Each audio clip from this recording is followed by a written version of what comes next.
How frustrating is it when you have worked so hard to gain your first skill of a movement and you feel like you've nailed it, and then all of a sudden the movement is gone and you have no idea why?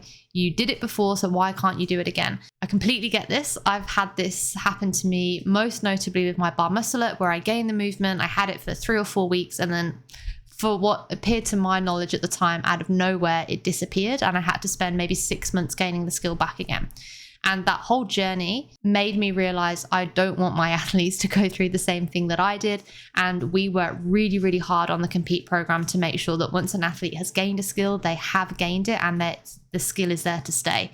And all of these athletes across the bottom have been working on different movements, as you can see, and all of them have gained their respective movement and have kept it through the methods I'm going to explain to you in this video. So if you have just gained something and you want to keep it, or maybe you gained it and it's gone away, this is going to show you how you're going to get it back and how you're going to keep it.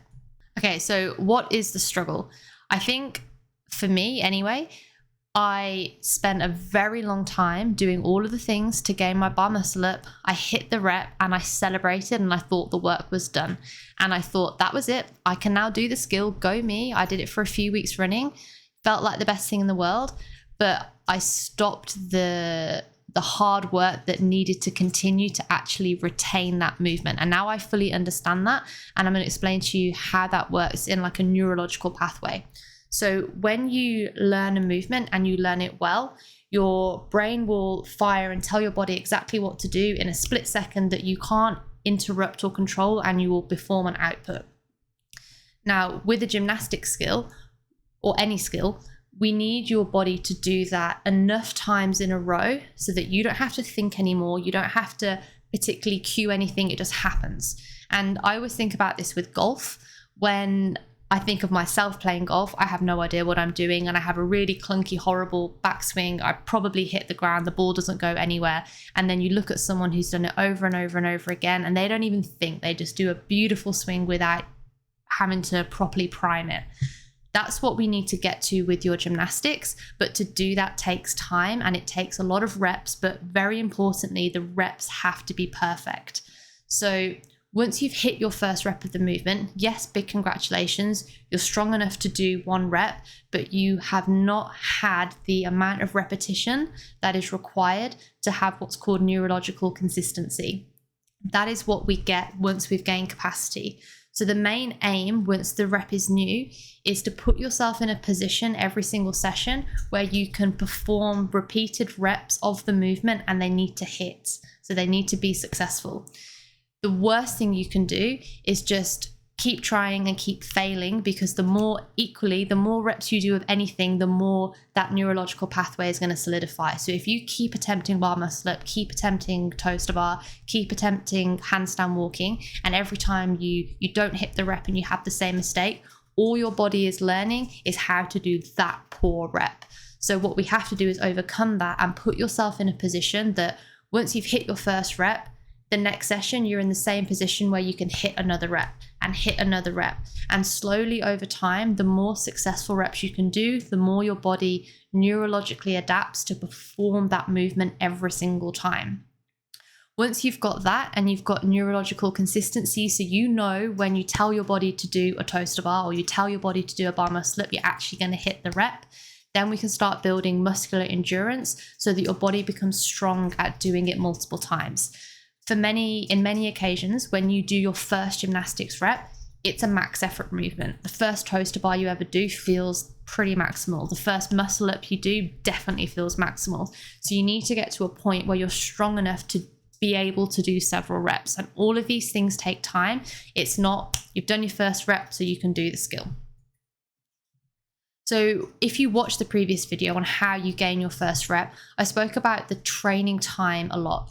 I highlighted that 50% of your training time for that skill should be strength work that relates to the movement. So if it's a pulling skill on the rig, it needs to be pull-based strength and core. If it's a pushing skill, it needs to be push strength and core. And if it's a muscle up which uses both, then it needs to be both. Then 30%-ish needs to be skill-based work. You can do some metcons outside of this, or up to 50% needs to be skill-based work. Once you've gained your first rep, this does not change. what you do within the strength and skill component might change a little bit, but you still have to have 50% of your training week as strength and 30 to 50% as skill, for all the reasons I said on the previous slide. And this is a very worked example of me having a conversation with an athlete literally 2 weeks ago about this exact topic. So this is Annie. She's been my athlete for a long time, and she gained her first ring muscle up. Awesome. We've been training for about 6 months in order to get this skill. It's a very difficult skill to learn, and she gained it. She did her first rep within a session, and in that session she actually hit 4 reps, which was awesome. In her next session, she came in and she attempted the rep. Where did it go? She couldn't do it, and she's asking me what happened? What am I doing wrong? So let me talk through my responses.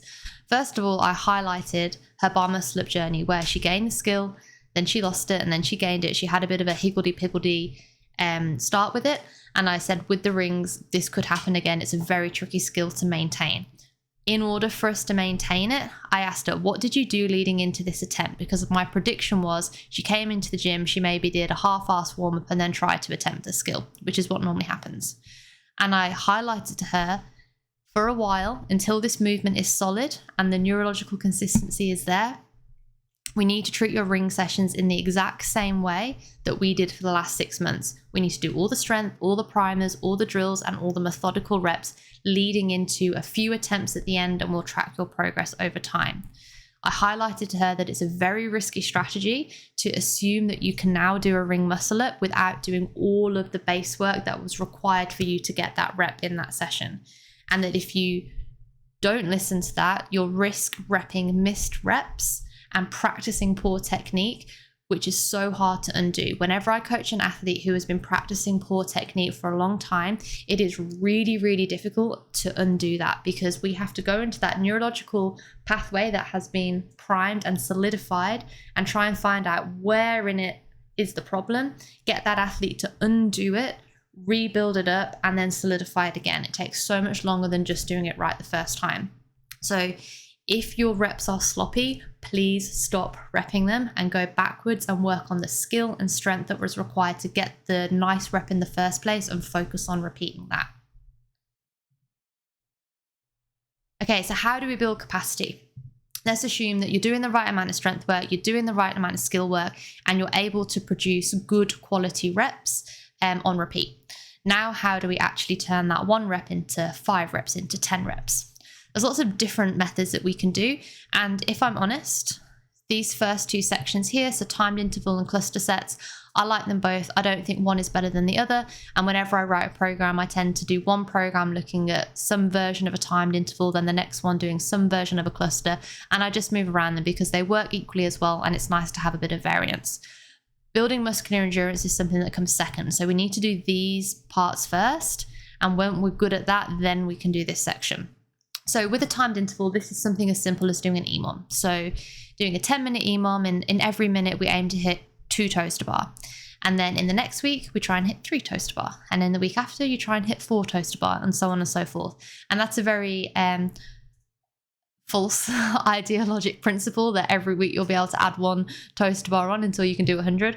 Obviously, that's not the case. And we just want to see that over time your capacity is increasing. I don't expect every session to increase. I often have athletes that come in and, oh my gosh, I hit 5 toes to bar, and then next week I could only do 2.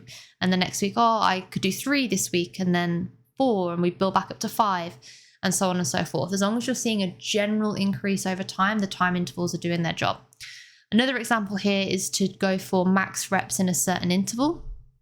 You can either keep that time interval the same and just try and do more reps in that time frame each week, or you can make the interval longer, which is going to give the same result, that you're doing more reps. So the idea of this is always trying to perform more reps each week over time. A different way we can do this is a cluster set. This works really well for all movements. So for example, in week 1, you'll do a 2-2-2. Let's take a toes to bar. That means you'll do 2 toes to bar, short rest, maybe 10 seconds, 2 toes to bar, short rest, 2 toes to bar. So you've done 6 in total, but you've done it in little chunks. Then you'll take a longer rest and do that for 4 sets. Then maybe in week 2, when you come back to this, the first little cluster within is up by 1. So overall in week 2, you'll do more reps. And then in week 3, we do a 3-3-2. So overall, we've done more reps. So again, the principle is the same, that we're gradually trying to increase the rep number over time, but maintaining the great form so that we gain neurological consistency of the perfect movement.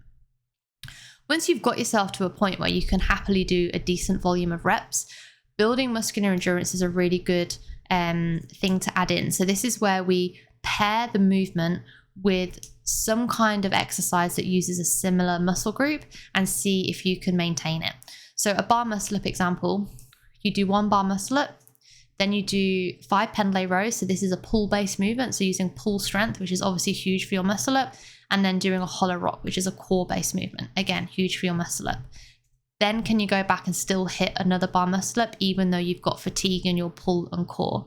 So this is a more advanced form of training, but it's a great way to build up volume. Different example with a handstand push-up is doing a front rack carry. Now, a front rack carry stresses your scapula, and that is a very important thing within your handstand push-up. So you go into this fatigued, can you still hit your 5? Different example here. So common mistakes, athletes think that volume is capacity, and to an extent it is, but doing 50 ugly reps is only going to teach you how to move inefficiently. And when you try and advance that movement or put it into different scenarios, you're going to really struggle, and eventually you'll have to go back to square one. It is much better. True capacity is to have 10 beautiful reps that you can repeat confidently every single time. So that is what we're trying to aim for. One last little thing to note, there is definitely a logical and stepwise routine for learning each skill. If you are there thinking, oh, I think my form isn't great and I'm definitely repeating poor technique in my total bar, my handstand push-up, whatever it is, I have videos on all of the basic movements already, so you can go and watch any of those and find out exactly what skills and drills are required to gain that movement. And remember, you should be repeating those as you're doing your capacity work. All right, team, as always, if you have any questions at all, then send me a message on my Instagram, coach_Briscoe, and I really hope this video helped.